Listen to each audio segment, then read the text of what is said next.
টাকা দান করার চাইতে 10 টাকা ঋণ পরিশোধ করা ভালো।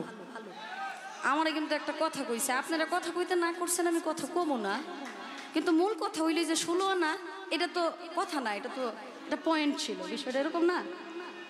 আসলে 16 আনাটা কি এটা বাড়িতে যায় বুঝাই দিব আরেকদিন, আজকে থাক।